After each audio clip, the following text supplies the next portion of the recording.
finally awake. Now tell me, what did the numbers mean? Just kidding. Shariar here. How's it going, everyone? It's been a while. I'm here with another VFX breakdown. Let me first just change the lighting of my scene real quick. So, it's been a while since we had a video on this channel, and as I get ready here, and if you haven't seen already, I did another collaboration with my friend Ruustic on another action short, and this time was a very special one because it's my 5th time, I believe, collaborating with him. A ton of talented people came together to make this parody video of Call of Duty, and hence it's a parody video why it's called Call of Duty. I mean, Doody, get it? Before we get started, if you haven't seen already, I highly recommend going and checking out the video. Links are in the description below, along with any other links that you guys need to find out. And if you're here from that video, welcome. My name is Shariar. I'm a visual effects artist, as well as video editor, and I do a ton of other stuff on this. But nevertheless, I'm here now to break down the VFX for this video.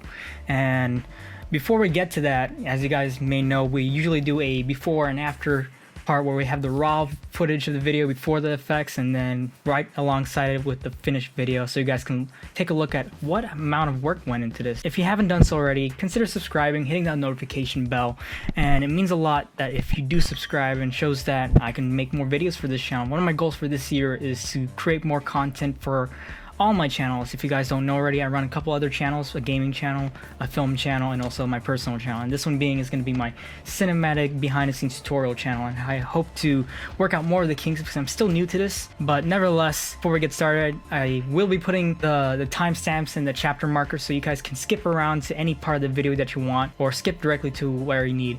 And another disclaimer is that if there's any visual effects that you notice in this video I didn't cover in this specific video, I'm willing to feature your comment in the next video and feature it as a tutorial, a standalone tutorial video. Anyways, the video came together with the effort of many wonderful people, many talented and wonderful people, and all of their links to their Instagrams are in the description below, along with my friend Ruustic's channel. Nevertheless, let's get to the before and after aspect, and then after that we're gonna hop right into the program, and we're gonna break down two of my favorite shots from the whole entire short. Well, let's get right to it.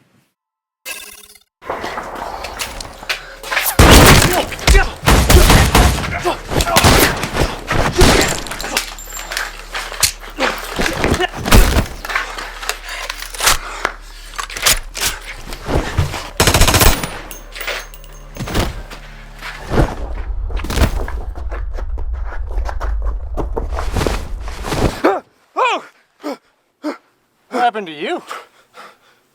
I don't want to talk about it.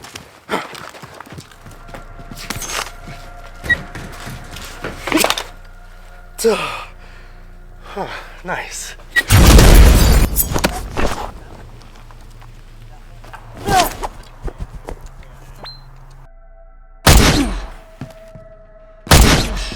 Mom, I said we need fiber optics!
Mom, come on!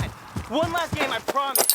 Please, if you let me play more, I can become a Twitch streamer. If you just let me play some more, I can kill everybody and get better. I don't need to be an accountant. I'm about to prestige. Look at my score. Grab your glasses, okay, come back, look at my score. No one can touch me. I am so good at this game. I'm so confident. I'm untouchable. Look, I haven't killed one. Damn it!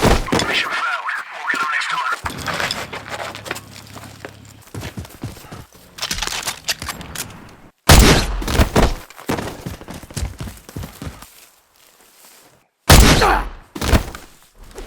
It's not camping, it's strategy.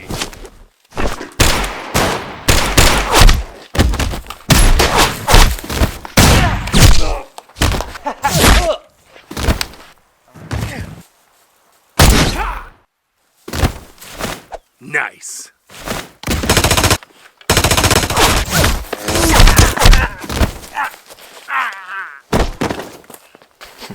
Doody.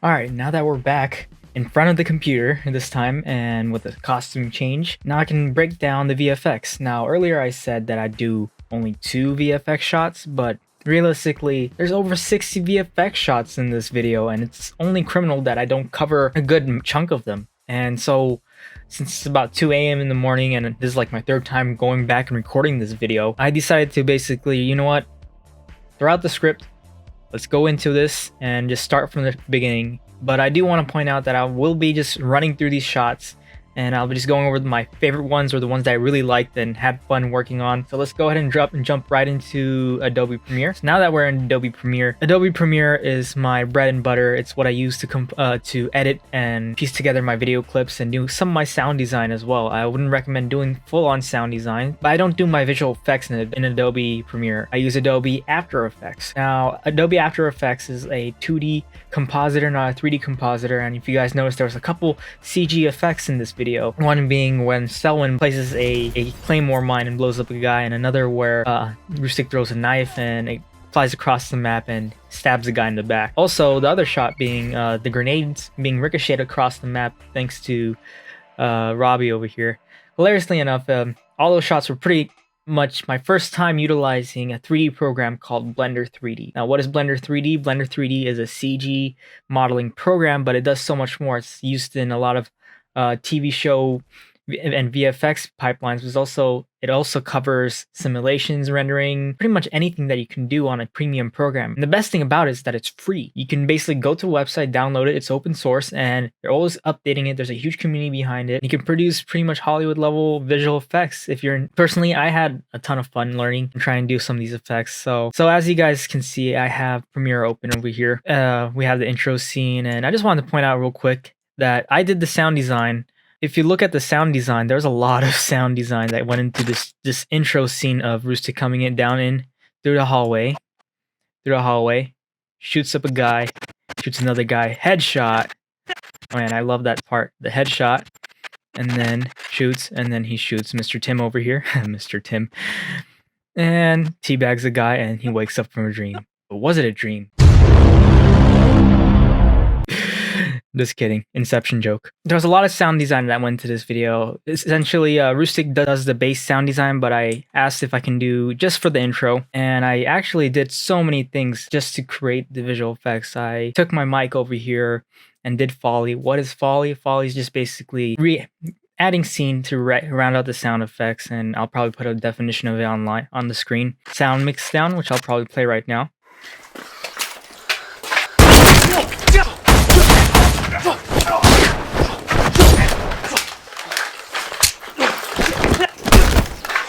And then if you compare it up to the sound design that I did, which I highly recommend listening to with a good pair of headphones or a good stereo thing, or putting up your volume just to see the difference.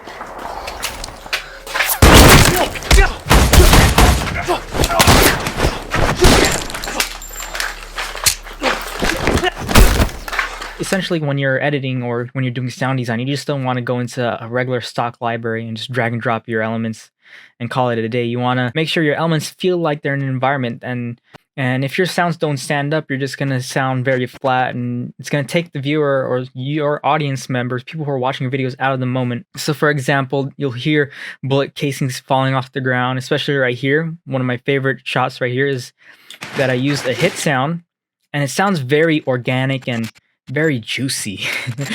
I hate using those words, but it's basically how I got that sound to work, is that I recorded an apple, mashed it up in a bowl, and we basically hear that organic sound of getting shot in the face. So you can see I don't know which one was the original shot or the original sound, because it's just a bunch of layers. If you look at it, it's like an onion. My goddamn onion. My goddamn onion.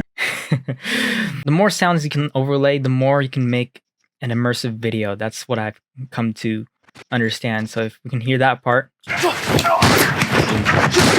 Ooh, so juicy. Replay it one more time. You can hear the bullet casing bouncing off the ground. I kept that in as a detail, and another detail that I left in for a lot of these shots is that every single time you see a gun being fired, not only is there a bullet leaving the muzzle, but of course, the port is exposed. What is a port is basically where you have two parts of a bullet. You have the casing and then you have the bullet itself. The bullet leaves the muzzle of the gun, and where does the shell casing go? It's ejected through a port. So on a pistol, the pistol slides back usually, depending on the gun. We're mostly using what seem to be Berettas and airsoft Berettas, and I'm not sure, I wasn't there. That essentially the gun slides back and ejects the shell. Every shot, no matter how tedious it was, there's a muzzle flash followed by it, and of course, the gun slides back. If you look back into the original shot, these are just plastic airsoft guns, airsoft toy guns, and they don't slide back at all. But I took the time to manually add in the slides back in, whether it be 3D or taking a freeze frame and sliding it back. But it just adds so much to the shots itself. So here, Ruustic gets hit, and even right here, it's sliding back. It adds so much to the video, the visual effects. It's going slow, but when you're in motion, you probably don't notice it. It's not the only time to do this. And also, there's actual bullet casings flying through the air that I added thanks to Video Copilot. Also, I wanted to point out how some of these shots can get really tedious and very much complicated, and each one of these, especially every single time you see a blood splurt or a visual effect where there's a muzzle flash. I know it's easy to just slap on a muzzle flash, but to make it look good, it takes some time. I'm just going to take, for example, this scene where Tim gets shot up. I don't know if you guys can tell, but a lot of the influence for this video, which a lot of people have been asking, like, why didn't you go for realistic muzzle flashes and blood squibs and everything like that, or a real bullet wouldn't leave behind so much blood and create mist and all this kind of stuff. I know, I hear you, and this was more of a stylistic choice than anything else.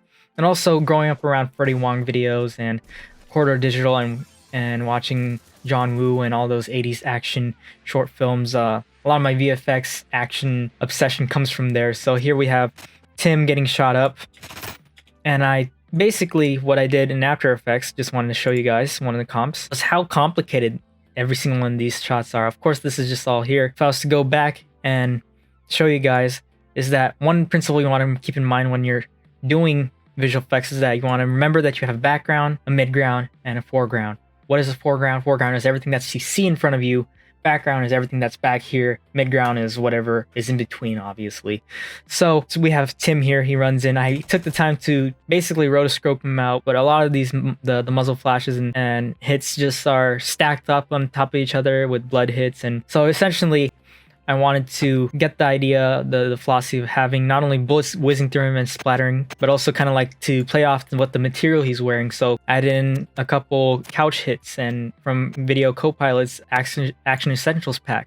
I know it's a dated pack by now, but I highly recommend picking it up. A small detail probably people didn't probably miss is that there's actually blood drops on the ground, so where he gets shot. So he gets shot up, and then you can actually see it animating and dropping onto the ground. Let's move on to some of the computer-generated shots that we got. So we have this shot right here, the anti-personal mine. This is one of my favorite shots right here. And I actually used Blender 3D to 3D model a full Claymore mine and actually do a simulation of it flying back. So I actually took the time to create not only composite and explosion, and essentially the best thing you can do when you're compositing explosions and muzzle flashes and anything is that you want to have the most amount of elements. So you want to have dirt, you want to have your light scenes being lit up and everything like that. And then the next shot is here, Ruustic flips up, and this is another thing that I took that knife, 3D modeled in Blender, and brought it back in. So the joke was that throws this knife like a tomahawk or a throwing knife, throws it across the map, and it's actually it transitions into a CG knife, and I used the same technique in another scene. And then we're just gonna skip to another CG effect right here. So this was my favorite right here.